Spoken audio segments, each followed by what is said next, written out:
Hello boys, welcome to पुरातन सरस्वती विद्या मंदिर inter college E classes. My self Sunil Sharma. आज हम स्टडी करेंगे यूज ऑफ अबाउट टू और गोइंग टू। अबाउट टू का यूज हम करते हैं जब हमारे हिंदी सेंटेंसेस में वाला, वाली, वाले। ये वाला, वाली, वाले क्या है? जब हमारे किसी सेंटेंस में ये सेंस आए कि हम किसी चीज को अभी करने वाले हैं, ये सेंस आए कि ये काम अभी होने ही वाला है, तो जब ऐसा सेंस आता है तो हम अबाउट टू लगाते हैं या फिर गोइंग टू। और मैं कार खरीदने ही वाला हूं, मैं कार खरीदने ही जा रहा हूं, तो ऐसे टाइम पर हम अबाउट टू या गोइंग टू का यूज करते हैं। सेंटेंस देखिए जैसे, और इनके साथ हम एम बी फर्स्ट भी लगाते हैं, तो इसका फॉर्मूला होता है subject plus verb plus about to या going to plus M B first, और एम बी फर्स्ट के बाद में हम ऑब्जेक्ट लगा देते हैं, तो ये आ जाता है। अब सेंटेंस मान लीजिए आपका है मास्टर साहब कक्षा में आने वाले हैं, मीन्स टीचर बिल्कुल तैयार हैं। तो मास्टर साहब कक्षा में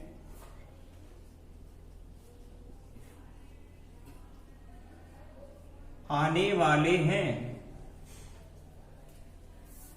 सब्जेक्ट है हमारा मास्टर साहब, तो द टीचर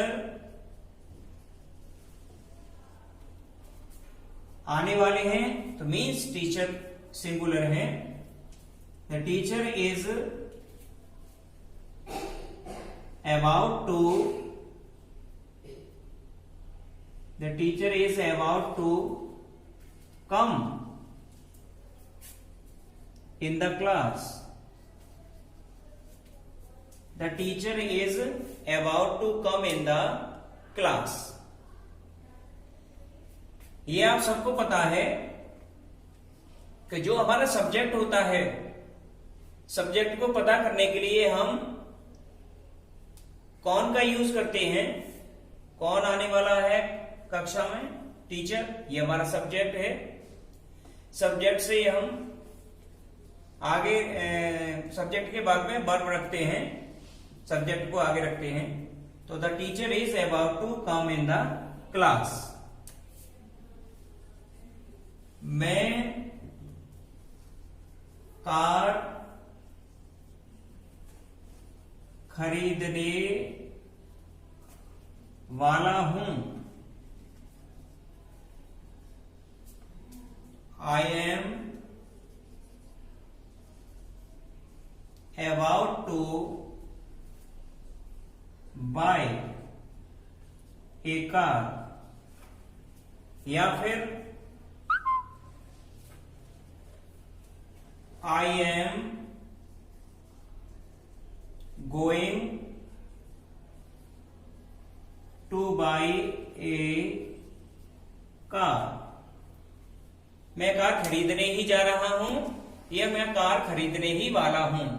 तो जब हमारे सेंटेंस में ये सेंस हो कि ये वर्क हम करने ही वाले हैं, मैं बस अब सोने ही वाला हूं, मैं बस अब जाने ही वाला हूं, तो जब ऐसा आता है तो उस सेंटेंस में हम अबाउट टू या गोइंग टू का यूज करते हैं। ध्यान रखें, इनका यूज केवल हम उसी टाइम पे करते हैं जब हमारा वर्क है वो बिल्कुल रेडी हो और हम उसे करने ही वाले हो, तो that time we use about to और गोइंग टू।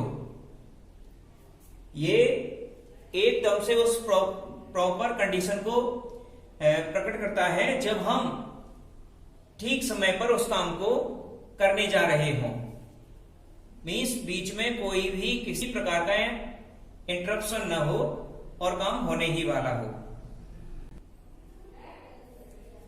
इसके बाद आता है use of has to, have to, have to. Has to, have to, had to, इनका यूज हम केवल उस कंडीशन में करते हैं जब हम किसी वर्क को, किसी कंडीशन को पसंद न करें, लेकिन वहां पर रहना हमारी मजबूरी हो, उस वर्क को करना हमारी मजबूरी हो। जैसे इस समय लॉकडाउन चल रहा है, हम घर पर रहना पसंद नहीं कर रहे हैं, लेकिन ये हमारी मजबूरी है। क्यों? कि यदि हमें अपने आप को हेल्दी रखना है तो हमें घर पर रहना ही पड़ेगा। तो ठीक वैसे ही हैज टू, हैव टू और हैड टू, इनका यूज करते हैं। हैज टू, हैव टू का यूज प्रेजेंट टेंस में होता है और हैड टू का यूज हम पास्ट टेंस में करते हैं। इसका फॉर्मूला होता है सब्जेक्ट प्लस हैज टू या हैव टू या फिर had to plus MV first plus object और अदर वर्ड्स। ये है इसका formula. Subject has to, have to, had to, main verb की फर्स्ट फॉर्म, ऑब्जेक्ट और अदर वर्ड्स। फर्स्ट फॉर्म इसलिए आती है क्योंकि टू प्रीपोजिशन के बाद में हम एमवी फर्स्ट ही लगाते हैं। टू का यूज कभी हम सेकंड फॉर्म या थर्ड फॉर्म के आगे नहीं करते हैं। तो ये है, तो ध्यान रखना है ये कब आएगा, जब हमारी कोई मजबूरी हो, मीन्स हम विवश हों, अर्थात हमारे ऊपर किसी की बाध्यता हो। जब हम करना तो चाहते हो कुछ काम, लेकिन हमें जो हमारी कंडीशंस हैं वो अलाउ न करें, तो हमें मजबूरी में दूसरा वर्क करना पड़ता है। तो ये बाध्यता है, व्यवस्था है, मजबूरी है। इसके लिए मान लीजिए जैसे मुझे पढ़ाई करनी पड़ती है, मुझे पढ़ाई करनी पड़ती है। अब किसे पढ़ाई करनी पड़ती है? मुझे, तो मैं सब्जेक्ट हो गया। सब्जेक्ट के साथ आई, अब आई के यहां है आया है तो प्रेजेंट टेंस है, आई के साथ हैव आएगा। आई हैव टू, पढ़ने की अंग्रेजी स्टडी या रीड भी लगा सकते हैं। आई हैव टू स्टडी, मुझे पढ़ना पड़ता है। क्योंकि हम सब जानते हैं कभी कभी हम अपनी स्टडी से बोर हो जाते हैं।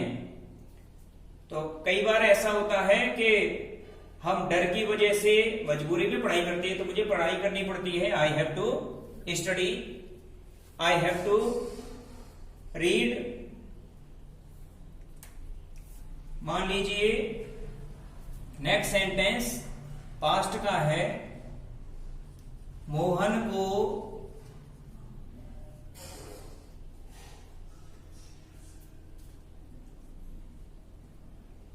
कपड़े धोने पड़ते थे। अब मोहन था, मोहन के माँ थी, वो मोहन के कपड़े नहीं धोती थी। मोहन कुंवारे थे, मोहन का विवाह नहीं हुआ था, तो अब मजबूरी में कपड़े तो धोने ही पड़ेंगे, नहीं तो बदबू आएगी और लोग भी भगा देंगे, भाग जाओ यहां से। तो ये क्या था, मोहन को कपड़े धोने पड़ते थे। तो मोहन अब पास्ट में आया है, तो पास्ट में क्या आएगा, हैड, मतलब ये आएगा आपका पास्ट में, और प्रेजेंट में आएगा हैज टू, हैव टू। तो मोहन हैड टू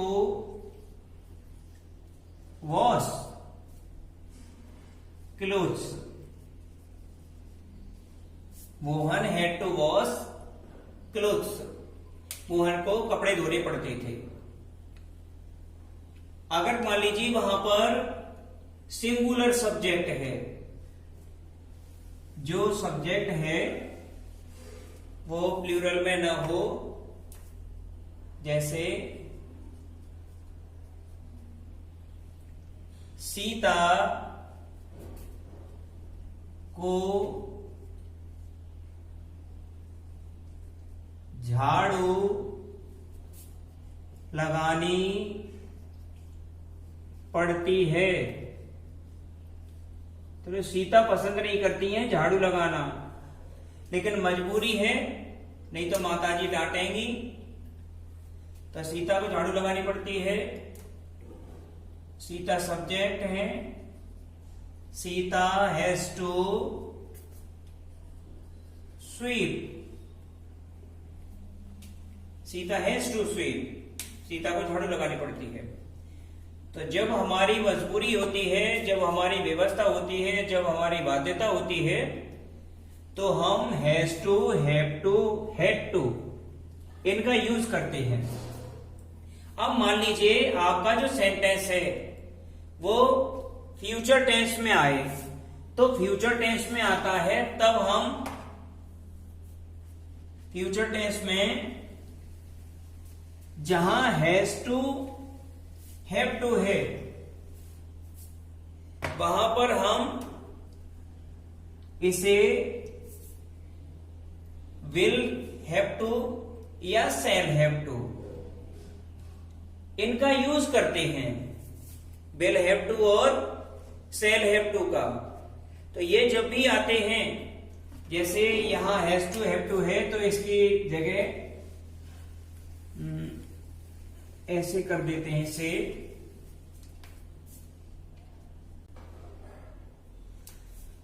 अब जैसे ये है प्रेजेंट में हैज टू, हैव टू, ये आता है प्रेजेंट में, हैड टू पास्ट में, विल हैव टू और शैल हैव टू ये आता है आपका फ्यूचर टेंस में। मान लीजिए कोई सेंटेंस फ्यूचर का ही हो, अचानक एकदम से कोई न्यू अनाउंसमेंट हो जाता है और ये कहा गया कि अब आपको घर पर ही रहना पड़ेगा, तो घर पर रहना पड़ेगा मीन्स फ्यूचर में है। अब हमें घर पर रहना पड़ेगा, और वैसे सही है, नहीं रहेंगे तो डंडा पड़ेगा, पुलिस भी सख्ती दिखाएगी, पुलिस को भी सख्ती दिखानी पड़ेगी, मजबूर है वो भी, भाई हम लोग नहीं उसको फॉलो करेंगे तो पुलिस को अपना काम करना पड़ेगा। सेंटेंस बनाएंगे, किसको घर पर रहना पड़ेगा, हमें, तो वी, और वी के साथ क्या आएगा, सेल, तो we shall have to stay, we shall have to stay home now, we shall have to stay home now, अब हमें घर पर रहना पड़ेगा। तो जब भी आपके सेंटेंसेस में कहीं पर कोई व्यवस्था हो, कोई बाध्यता हो, अब आपको ही ऐसा करना पड़ेगा, अब तुम ये करोगे, उसे ये करना पड़ता था, उसकी बूढ़ी माँ उससे काम कराती थी, उसे करना पड़ता था। तो जहां भी ये मजबूरी आ जाती है तो हमें वहां पर has to, have to, had to, will have to, shall have to, इनका यूज करते हैं। तो अपनी पढ़ाई ऐसे ही करते रहें। एक्सरसाइज आपको मिल जाएगी, उसे भी आप सॉल्व करें। Thank you.